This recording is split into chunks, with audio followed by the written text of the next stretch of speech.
Welcome everybody, Grand Forks City Council special meeting, Monday, August 23rd, 2021, 5:30 p.m. Roll call please, Maureen. Weigel. Here. Doppler. Weber. Here. Mock. Here. Bommy. Here. Sandy. Here. And Veen. Here. We have a quorum. Thank you. 2 action items and second readings of ordinances. 2.1 is a budget amendment for networking infrastructure at the Alair Center. Thank you. Do we have an update on that one, Todd? Maureen's got it. All right, Ms. Storstad, please. I will come up here. Mayor and council members, the request before you is for a budget amendment for the Alair Center for their capital amount of $550,000. The Alair Center recently did receive bids for their networking infrastructure project, and as is stated in the staff report, the purpose of that is to replace all the network cabling in the building, upgrade switches, allowing enough connections so all ports are active throughout the building at all times, clean and organize the communication closets, and provide documentation for every part of the network. When the bids came in, they did come in significantly over what was estimated, and in order to give the commission the option to move forward with the project would require a budget amendment. So that's the item you have before you tonight. They did discuss this project at the July Commission meeting and again at Finance and Renovation last week. They had discussion. The bidders did come to the meeting last week to answer questions. Marco had stated they would honor their pricing through the end of the day, 25th, giving the commission an opportunity to make a decision at their meeting this week. They did not hear back from Creek. If this gets approved for the budget amendment, we would look at amending for the sales tax revenue, as this is coming in much better than we had conservatively budgeted for 2021. We are also, just so you know, applied for a grant, and if that were to be awarded, part of that would go towards capital. We do have Jonathan Green here if there's any questions related to the networking project, and Pat McLean is here as well. Thank you. Mr. Veen, I don't know if you had any comments on it, being on the Event Center Commission, if you've seen this a couple times. Yeah, I have seen it a couple times. I don't think I have anything additional to say beyond what Ms. Storstad said. Certainly supportive of what we're trying to do, and it makes sense to follow through, I think, exactly as she brought forth. So. And I would just maybe add one more point, as is stated in the staff report. Marco and Cisco, the group, did state that they expect 90% of the items on the project would increase up to 20% cost. So that's... Yeah. So now it's time of the essence. President Sandy. You know, I guess I didn't, in the staff report, it doesn't say how much over the estimate the bids were.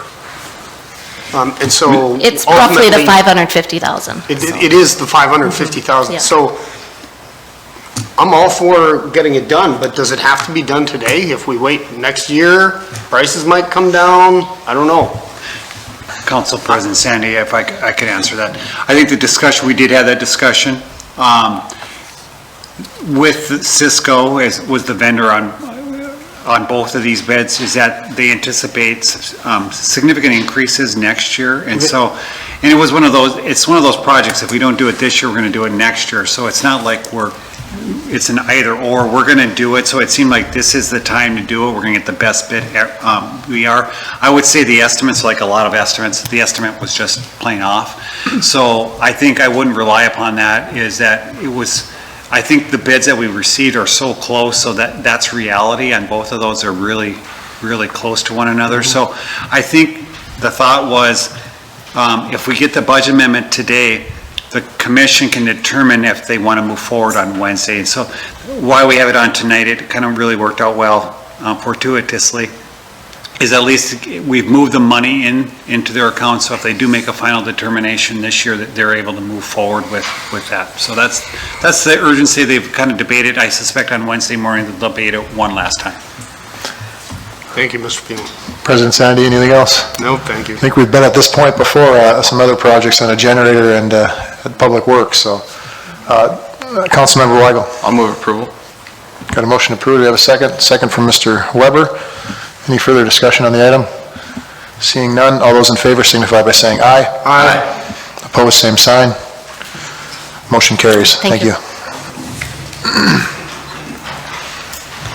Okay, and 2.1 is a resolution of the City Council of the City of Grand Forks approving Renewal and Development Plan 2021-01 Tax Increment Financing District Number 2021-01 Tax Increment Financing Development Agreement for Beacon Development Property and the related Public Plaza and City Parking Area Management Agreement. And the attachments A through G are attached for your reference.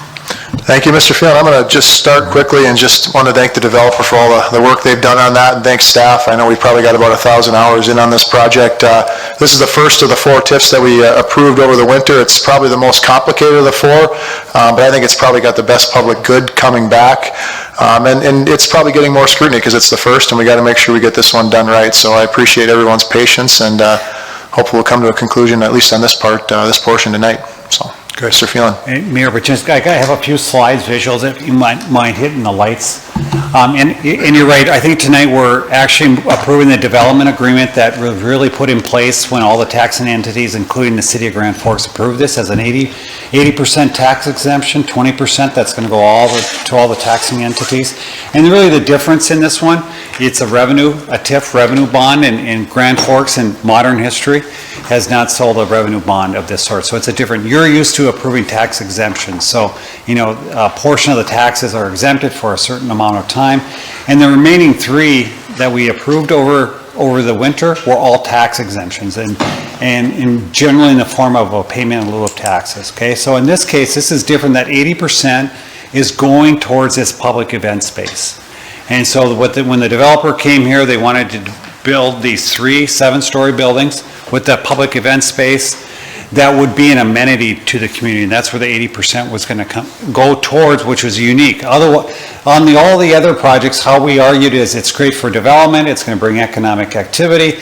Whether it's in 5, 10, or 20 years, we're going to get a lot more tax revenue into the community because the exemption's going to come out. That's kind of our argument. With this, where the community is going to enjoy a modern public event space while this TIF revenue bond over the next 25 years is paid off of. The other thing is we're moving through the development agreement that Mr. Gossett's going to go through and the management agreement, because we're going to have to manage this as it is a public space, but we're similar to the Alaris Center.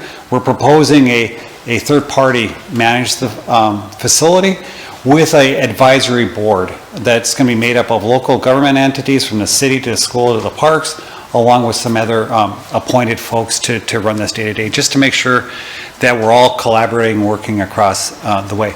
We see this as an amenity that is the town square that we really wanted, and I'm going to go over some visuals of when we looked at the downtown action plan. We don't think this is a greater good event space. Certainly, some people are concerned about competition, or it's going to take one from the other. This is much more positive. It's an outdoor public event space that we don't have in our community. Most of the really great venues, from the Alaris Center to the Ralph to the Empire, are all indoor facilities that serve a different niche than this one. And I'm sure there's always going to be a one-off opportunity, but this is really distinct. As we went down to the downtown action plan, and I spoke with Councilmember Weber and Vian on this about, we went down the road of the downtown action plan. We wanted bold ideas, and as part of this slide, we wanted to create great public spaces. We wanted to animate street life downtown. We wanted to spur development in emerging areas as part of this, and we wanted to really mobilize partners. So I think if you read through the big ideas, which doesn't show up very well, this really was a big idea. It's a bold idea of what we wanted to do in our downtown, not just in our downtown, but spur development throughout the community of Grand Forks. The other is the Demers Avenue, and the area in green is really 6th Street was seen as the arrival. So as you come off of the Demers Avenue Skyway, we wanted to create a feature that would be distinctive as we move from 6th to 5th to 4th to 3rd. And really the Beacon by Epic and that public event space with the sign and all the other things that we can do in this venue really was the arrival to the downtown Grand Forks as we move forward. Finally, the town square, and a lot of the features that we looked at as part of the town square development are integrated into this public event space. And so we wanted to activate it with a water feature, we wanted an open lawn with ice rink, we wanted a performance stage, a play area, and lighting. We wanted to program it, we wanted a day and night experience, and we wanted to use this 300+ days a year. And at that point, we looked at it, and one of the hesitations to reinvesting in our town square in that amount is it's still going to be the same size square. We're not going to be able to go to the next level because it's the same square. How are we going to do greater events? And is it really worth investing over $5 million in that space to do all those things when it's the same size? So along came the townhouse opportunity. And so as part of the townhouse opportunity, taking all the things that we learned when we were really focused on the town square and our downtown, this opportunity came forward, and it really provided an opportunity to have the size and scale that we wanted at the town square and to find a way to fund all these opportunities. So the revenue bond that we speak of, and Mr. Costa is going to talk about the $6.5 million debt service that we can finance as part of a capital improvement. That $6.5 million is a way to finance a public improvement. And when we were thinking about this $5 million investment, that would have been our cash, or we would have had to find some funding stream that we could have supported a debt service. So this really came together, and I think we should be really proud that because we were looking at big ideas, just because the big idea isn't not necessarily occurring at the town square, it brought up an idea maybe it could come as part of a public-private partnership. And the other thing I've heard is the town square, we're not going to abandon the town square. In fact, we've made some further investments in the town square to make it better. It's going to be a complement to this particular event center. The reason why we've tried a couple, people say about the water feature, we got to get it fixed, but it's a bigger fix than we first imagined. We still are going to maintain that as a complementary space. If a city council determines at some point in the future, hey, we really don't need that space, let's redevelop it into something else, that's for a future city council. In the meantime, we own the town square, we're going to own this particular public space, we're going to make sure they all work well together in our area. Again, these are the images that we talked about in the Downtown Action Plan, and these were images from the 2016-17 time period. And so when you look at the space of our own town square, we really should be positive about how the community and all the participants of all the things they wanted in town square really came to light in this venue. And then along came, these are some more recent images that Mr. Johnson, Lance Johnson brought up from Epic, is kind of where they're at in the design process. And so all the things that we could do, a larger arena, a larger stage, a full-size hockey arena, we can do in this space that we couldn't do in the town square. So really taking the best of that action planning and that visioning and trying to match it into this space. And so here's some additional images they've put together with their partners at EAPC. So I think as we move forward through all these, keep in mind, we did the Downtown Action Plan. We found a great private sector development that we can add the public sector investment into it. And lo and behold, we found a way to finance this, that the private developer is going to have to really pay back on a year-to-year basis. And Mr. Goss will go through that. Again, these are the ideas. The other part is, as we go through the management agreement, we've spoken with Epic, is that we feel like this is an initial 5-year management agreement for them to operate this. And I think it's always best when you're working with a partner, in this case, this private sector partner, let's let them get this facility up and going. Let's get it operating. They've already done this at the lights in West Fargo. Let's let them be successful, as not only as part of their private sector development, but as part of this public event space. They've done this before in West Fargo. Let's create a complement this. Let them be successful. And then whomever is here 5 years from now, working on the renewal of an agreement, there can be further discussions about how some of the outcomes have moved forward. So that's some of the spirit and some of the concepts of why we're recommending that we move forward in this form and fashion. And again, the details matter and the development agreement matters. So all those things we agreed to as taxing entities as part of this revenue bond, we had to put into a development agreement and into a management agreement. And that's why we're asking for your approval this evening to move this project forward. There'll still be more discussion for you to come because you're going to have to sell the revenue bond, and before that, there's going to have to be a project that's in front of you too, with all the different amenities as we move forward. So, Mayor, with that, that's kind of the highlight of how we got to this point today, and I know Mr. Gosted's willing and able to go through any detail that you would prefer this evening. Mr. Lance Johnson and Todd Burning are here this evening with Epic, along with their team, and so they're certainly willing to take any questions tonight also. Thank you, Mr. Phelan. I know, Mr. Gosted, you received some messages and some communication throughout the week as well, so was there something you wanted to add first, or should we go to council comment? I guess just so that the council is aware, what you're approving tonight is the resolution, which means that there are certain findings of fact that are in section 1 of that resolution. All those findings of fact are supported in various staff reports that have been provided to the council since December. I think there was another one in February and then another one on August 16th. All those factual findings are supported by those staff reports.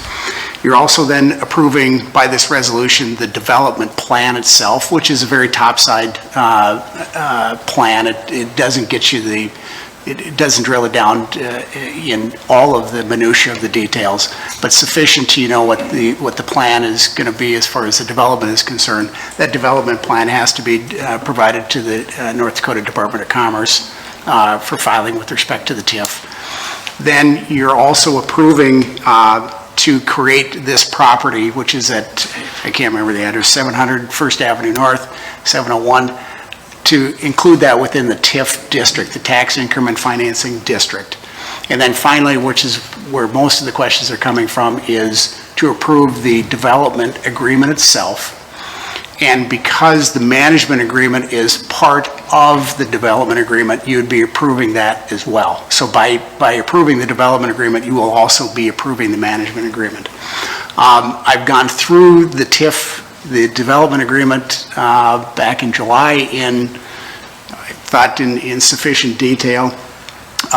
There were some changes since that time, primarily dealing with when the public plaza component will be started. The developer wanted to delay that by a year, which is, from that standpoint, it's fine because the payout for them, once they finish the public plaza, doesn't occur until at least 2 of the 3 buildings there's a certificate of occupancy, and that wasn't until 2023 in any event.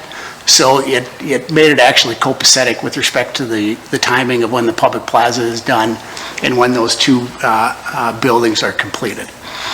Just to kind of give you a sense as to, because the TIF itself is complicated.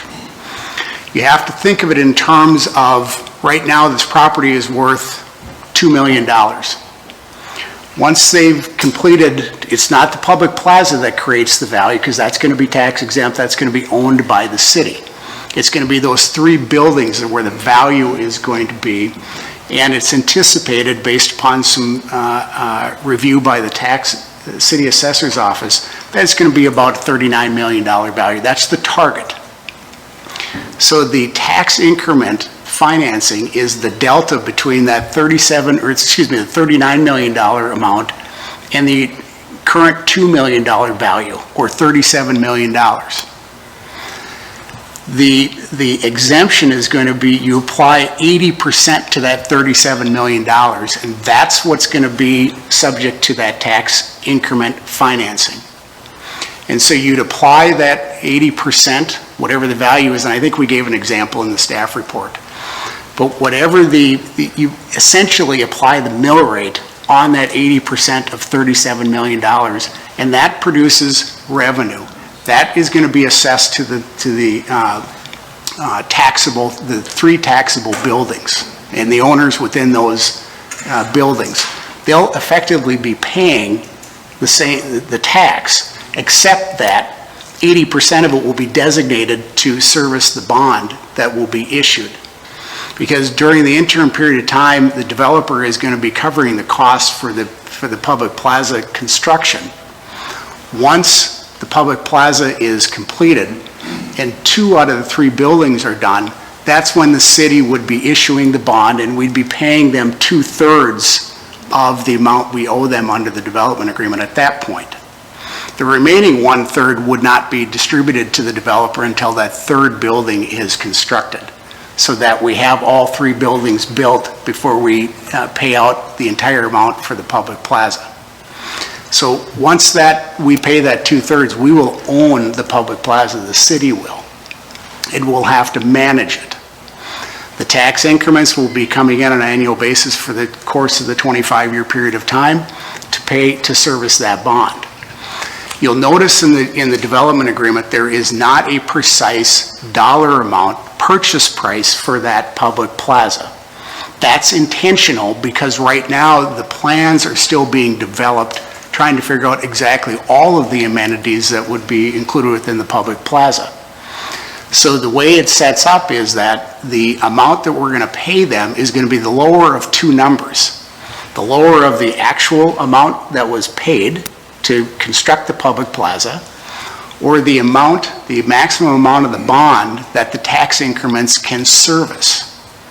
Mr. Phelan mentioned $6.5 million. That's the number that right now Maureen Storstad has calculated would be the maximum amount that could be serviced using a 4% interest rate on the bond. That's a high interest rate. So if the interest rate goes down between now and 2023, that number may go up to $7 million, is the way it sets up. So it's the lower of whatever it costs to build that, or the maximum amount that the tax increments can service over the course of 25 years. There's all kinds of oversight with respect to the city as far as what gets put into the public plaza. There are approvals that have to be done by the city with respect to all the plans. There are minimum construction requirements in the development agreement itself. The development agreement also calls for situations if, for example, after this is constructed, we don't reach that $39 million value. The buildings only have a $30 million value, for example. Then that tax increment's going to go down, and so we might have a bond payment of $450,000, but the tax increments that are generated may only be $400,000. So we have a shortfall. And the development agreement anticipates that possibility. And so we've asked for personal guarantees from the developers. We've also got provisions in there that allow for a special assessment to be made on those buildings to cover that shortfall. Over the course of the entire 25-year period of time, and I mentioned this at the last meeting, there's a shortfall of about $3,700 using that $6.5 million amount and the 4% interest rate. The tax increments are short about $3,700 over the course of on $11 million or $39 million investment. I didn't think that was material to make a difference. So just so the city council is aware. The other thing is that the city might end up having to contribute something because of the amenities that it wants. So for example, if the tax increments only get us to a $6.5 million bond, but because the city approved amenities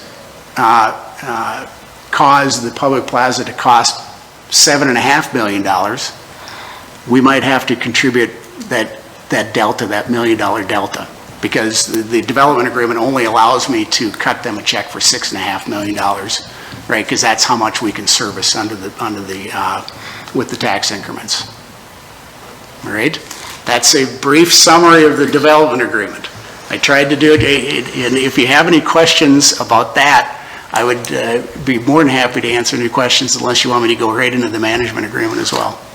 You want me to finish first, then we'll go? Yeah, why don't you finish on the management agreement, then we'll... Okay. The management agreement creates what's called an entity called Beacons Events, Inc. The entity is actually already created. The developer, in anticipation of this, created this several months ago.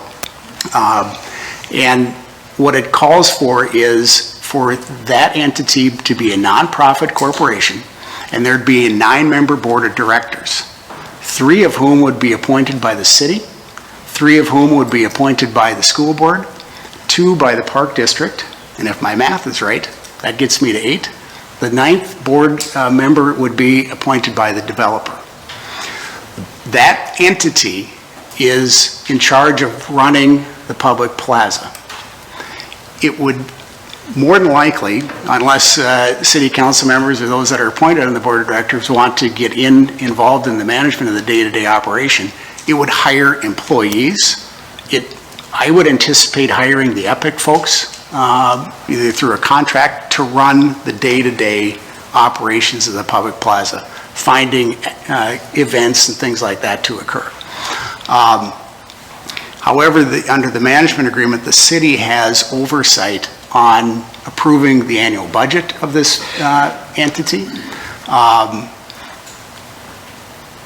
What else? There's the other thing that has come up is that the term of this management agreement is for a period of 5 years.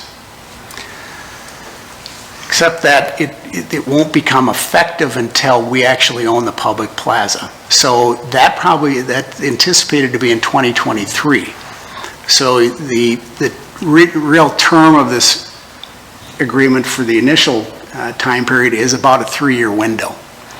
After that, the city has the option to renew it if they want. Otherwise, it would terminate on its own. And we have the option to renew it 4 times for 5 years at a time. And just to put it in perspective, this is similar, it's not the same, but it's similar to what exists at the Alaris Center, where I've got a governmental-owned property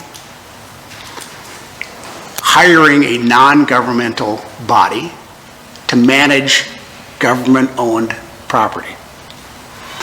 It's a little different in the sense that there are others that are on that board of directors for Beacon Events, Inc., school board appointees, park district appointees. But if you think of it in that context, it's similar. We also used, in developing this management agreement, I did use as a template the Alaris management agreement that exists with Spectra. So there are certain provisions that if you've read the Alaris Center management agreement, it's going to look similar to that. There is one other item that is included as a management fee. There isn't a number in there. That's going to be part of the operating budget that would be approved by the city on an annual basis. It would be included within the operating expenses and be offset by operating revenue. One of the operating revenues would be the sign. That sign is going to be owned by the city. However, the developer will get 7.5 seconds per minute to run advertising for those that have either within the 3 buildings, that own property within 3 buildings, or are a sponsor of an event. I think I went through the management agreement in sufficient detail too the last time, and I'd be more than happy to answer any questions or concerns you have about either the development agreement or the management agreement. Thank you, Mr. Goss. I think that was a pretty good summary, and you did it in pretty quick order, so thank you, sir. With that, why don't we open it up? Did you got something else, Mr. Phelan? And also has been brought up is traffic, and there is a traffic study that's ongoing with the developer, looking at how the traffic and the parking and that sort of thing. Our city parking ramps will be well utilized in the evening and weekends regarding this venue too, so that's part of this, and it's part of the development itself as we move forward. And so maybe the last thing I think I saw Craig tweeting here, and I'm not sure if Kevin Ritterman is here, but really as private developers locally, they brought in Epic as part of this development too, so they're a partner in this too, because certainly the origination was we'll build 2 or 3 apartment buildings, some mixed-use buildings similar to what we already have downtown. They brought in other partners in Epic to say, let's bring this to the next level here as part of this project. And I don't know, the mayor and I think we've heard this perhaps almost 5 times by now. Somebody comes to town, they say, hey, Mayor and Todd, have you been down to West Fargo, this place called Lights Bar there? We need to have one of those in our community. You know what we say? Well, we're actually working on one of those called Beacon by Epic. So we've heard that like 5 times in our community, and so I want to thank not only Epic for being here trying to make this a go, also our private developers and Mr. Ritterman and Mr. Tweeten, who wanted to see if maybe we could go to the next level, as opposed to what, great work they've done, but this was kind of an addition onto what they normally would do. All right, thank you, Mr. Phelan. With that, I'm going to open up to any council comment, questions. President Sandy, please. Mr. Mayor, thank you. First of all, I think it's important to recognize the other taxing entities in town and their commitment to this project. Excuse me. I appreciate the county, the parks being on board from the beginning. Dr. Brenner and Amber Flynn did a lot of heavy lifting with the school district to get their team on board, and I think I should personally thank them because I really appreciate what they did. If you think about this project and the impact that this can have on our community, I don't think you can put a price tag on it very easily, but I do believe that it will change the face of our downtown. I also believe, like the developments that Mr. Tweeten and Mr. Ritterman have already done downtown, like some of the things Epic has already done in our downtown community, like adding the Hugos in our downtown. I think the face of our downtown is changing, and I'm really looking forward to not having to hear people in Grand Forks telling me how great Fargo's downtown is, because they're going to start saying how great our downtown is. I think if Epic had come to us 6 or 9 months ago and said, we want to build a $37 million plaza with 3 7-story buildings, and we'd like an 80% tax abatement on it, we'd have all said, hooray, every one of us, because that would have been great. Not only have they not done that, they've said, hey, we want to pay our full taxes, but we're just hoping you will take 80% of that price tag for 25 years and put in an amazing plaza in your downtown for the citizens of Grand Forks. I think when you put it in those terms, it's really hard not to get excited about what's going on and what they are doing for our community. So, Mr. Mayor, I will move approval.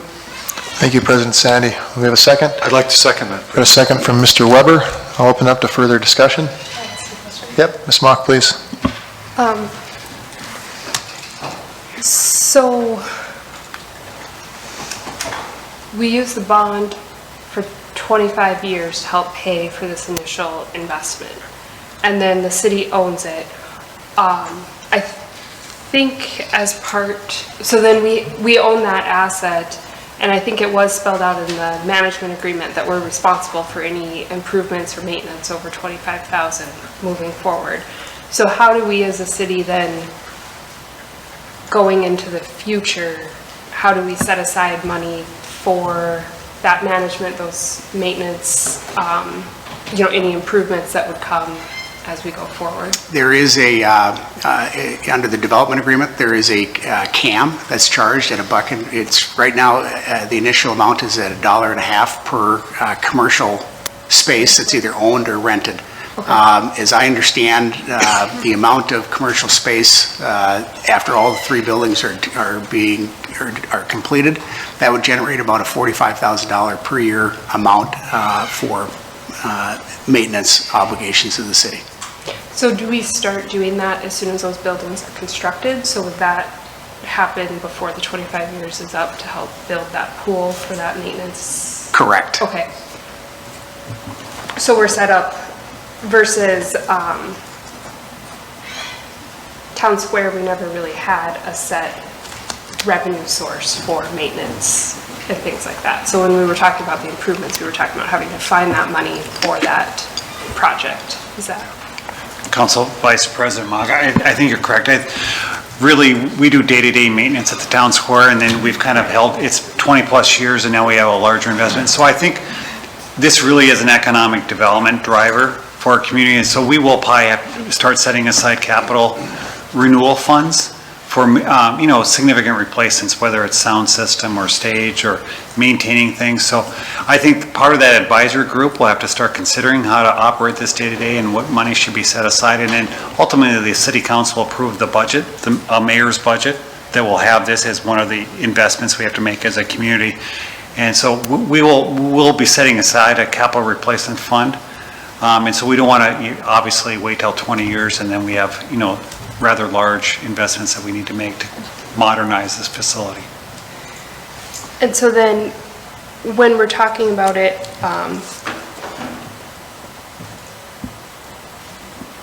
we've called it a complement to Town Square. We did ask for a fairly significant amount of public input on the downtown action plan. So I guess one of my hesitations is I see this as an and, but I worry that, that I don't want to in any way make the public feel like we're replacing Town Square without consulting them, because they're not really being consulted on this being a replacement for Town Square. So if this is more of a collaborative and to get some of the features talked about, it does seem, like an affordable way to do that versus I don't know that we would have $5 million to do a full Town Square rehab. I just want to make sure that, I'm not in any way pulling the wool over the public's eye by not asking them or consulting them on changing course. And I think the city and the mayor agree with that. The mayor's already said we got to move forward making improvements, and we're going to continue to make those improvements because it is an and strategy. Okay. And that's how we see both these are very complementary to one another. And at some point there may be a decision, but in the meantime we got to maintain our property, as the mayor always tells us. Yeah, and I think Town Square, there are going to have to be improvements to that down the line, but I haven't heard anything from anybody at this point saying that they would oppose this rather than having funds go there. So, unless anybody else has heard otherwise, this has been in the public space for many months, and mostly I don't think I've heard any negative feedback at all, which is great, but certainly something to think about. Then the other kind of lingering question I have is on the maintenance agreement and how we get to an approved maintenance a fee schedule that's acceptable both to the third party and the city, especially since it's not called out specifically as a number right now that we know what we're agreeing to. Are we confident that we can reach that number if we kind of open-end this agreement? I would just say from the administration, the developer has a lot of interest. They're going to build 3 7-story buildings and certainly build this public event space. And we're all, number one, you got to be reasonable, and you got to have to be part of the investment. So I think we have to work together on this thing. It has to work out, and I think reasonable folks will. And it's just what that dollar amount, and we're going to be before you as part of an annual, here's what we need to do to maintain this facility. Here are the revenues, here are the expenses, here's the gap. And to pay for that gap, we're going to, budget this. So it'll be similar to the conversations we have yearly with the Alaris Center, but in just a different form and fashion. So hopefully like this year, there has been a whole lot of discussion about the Alaris Center because things are going well, and our goal is for the next 25 years for that to happen to whomever the city council is in the future. I forgot what my last one was. Oh, we can come back. I'll see if anyone else has anything. Mr. Mayor, sorry, thank you, Mayor. I had always assumed, similar to some of the other ongoing funds that we have in 2163, the placeholders, I assumed that we would not just have an annual placeholder, but a placeholder that is accumulating like some of the ones that we currently have in 2163, because I see this as an economic development issue, and I'm not sure what that number should be, but I assumed that it would end up in next year's budget or the year after that. Well, that's a good point. We'd have a little bit of time to sort that out, and then certainly have it as a building fund. Oh, Ms. Mott, Vice President Locke? So once everything is complete and the city takes over, is this, if there were a concert taking place, I assume it would likely be a ticketed event, similar to an event in Town Square where it might be pay at the door. But if it's not in use for something like that, the public is free to go use the space. It's a city asset. They can sit there or do whatever they want to do? It's city-owned property. It's a public space. In fact, I think I drove by the West Fargo, and I think they had yoga going on in the middle of the afternoon. I drove by, so. Is that why you drove by, Mr. Gusted? It is not, and I love my wife dearly. Okay. All right, any further comment? Mr. Veen? Yeah, a couple quick questions. A lot of my questions have been answered, by the way, here in the last couple of days, so that's been good. Start off for Mr. Gosted. What are the public risks associated with the TIF bond? I'm sorry, I didn't hear. What are the public risks associated with the TIF bond process? The way the statute sets up is these revenue bonds are not general obligations of the city. It's similar to the bonds, the revenue bonds that were issued for Altro. They are purely based upon the tax increments that come in. Now, the risk is still, if they're not paying them, we've got the ability to try to cover that gap, but we don't have the obligation to do so. And that was intentionally written into the agreement to assure that this is not an obligation of the city, so that we don't have the obligation to cover that shortfall. Okay, no, thanks. I understood that. I wanted everybody to be aware of where we are with that. And I probably paid most attention to the development agreement and the management agreement. As an example, in section 2.1.3, it says the city and the developer agree to negotiate in good faith at a later date to mutually agree on the public component plans. Two issues arise from that. When we say the city, who do we mean when we say the city negotiates? Yeah, I would expect that would be done through administration, through the inspections department, the city engineer, city planner, the city administration, the mayor's office would all sit down and try to develop a plan. Bear in mind that all these costs that would be incurred would ultimately be costs that the city would have to approve, and at some point we'd have to present this plan to the city council for ultimate approval. Okay, yeah, so that would come back, because we would be able to see all the components that are in there,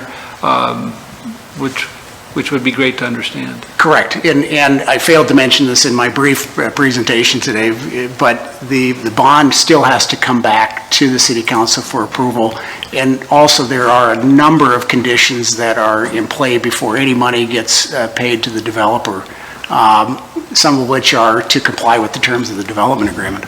Okay. Then, under the management agreement, we had a pretty good discussion about the board makeup and what that all entails. As we stated earlier, there aren't bylaws included in here, but the board will develop those bylaws that would come forward later. Is that right? That is correct. It's part of the management agreement that the bylaws have to be approved by the city administrator and city attorney. Okay. Then, my last question just has to do with the management staffing, and maybe Lance is here. Have you looked at what it's going to take for staffing to run this? Thank you. We are looking at the West Fargo events model, and due to the large amount of activity, they've grown to about a staff of 7 full-time. We'll probably start with 2 or 3 at most. Yeah, and that'll be all addressed through the board when we put together the budget, and if there's a fee beyond just recovering costs for staffing?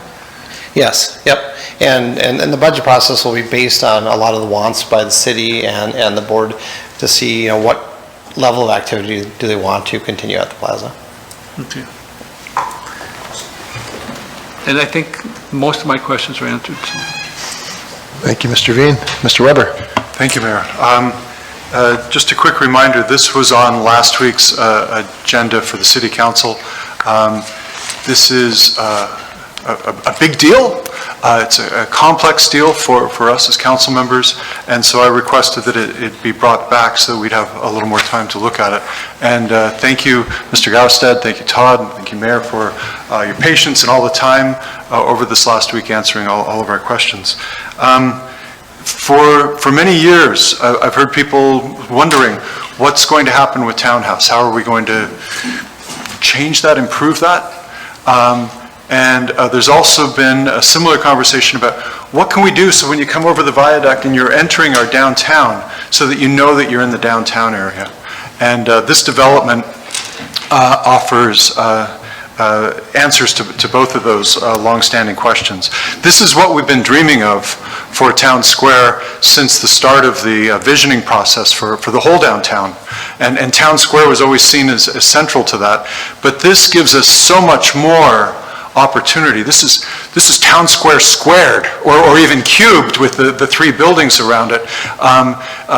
It would have been hard to imagine that something like this was coming our way just a year ago or so. So not only is this happening, but it's happening in a way that with the arrangements that you've designed, that it almost helps pay for itself in some very real ways, at the same time that it gives us control over our destiny downtown. So I don't see this as a competition to Town Square. I see this as an and strategy, and excited to see what will happen with Town Square as this continues to build more and more excitement downtown. Not just Town Square, but all of downtown. We have Hugo's opening hopefully very soon, and this is going to help shore up the anticipated success of that and contribute to so much more development downtown. So with that, I'm ready to vote, Mr. Mayor. Thank you, Mr. Weber, well stated. Any further comment? We do have a motion and a second on the floor. All right, seeing none, all those in favor signify by saying aye. Aye. Opposed, same sign. Motion carries unanimously. 2.3 is second reading of ordinance to give final approval of request to include the Beacon PUD Lot 2, Block 2, Renewal Re-Subdivision Number 5, located at 710 First Avenue North. Well, I suppose since we did 2.2, I would imagine the other two are going to move. Did you want to add something, Mr. Brooks, or do we want to? I'm just available for questions. Okay. Move approval. Got a motion to approve from President Sandy. Second from Mr. Veen. Any further comments? Seeing none, all those in favor signify by saying aye. Aye. Opposed, same sign. 2.3 carries unanimously. And 2.4, public hearing and second reading of ordinance to amend Chapter 14 of City Code, Grand Forks Business District, to include the Beacon by Epic into the municipal parking system. Thank you, Maureen. Got a motion or any comments on 2.5? Got a motion to approve from Mr. Weber. Second. Second from Mr. Weigel. Any further comments? Seeing none, all those in favor signify by saying aye. Aye. Opposed, same sign. Motion carries unanimously. Thank you. With that, got a motion to adjourn? Motion from Mr. Weber, second from Mr. Weigel. All those in favor signify by saying aye. Aye. Opposed, same sign. Thank you. We are adjourned.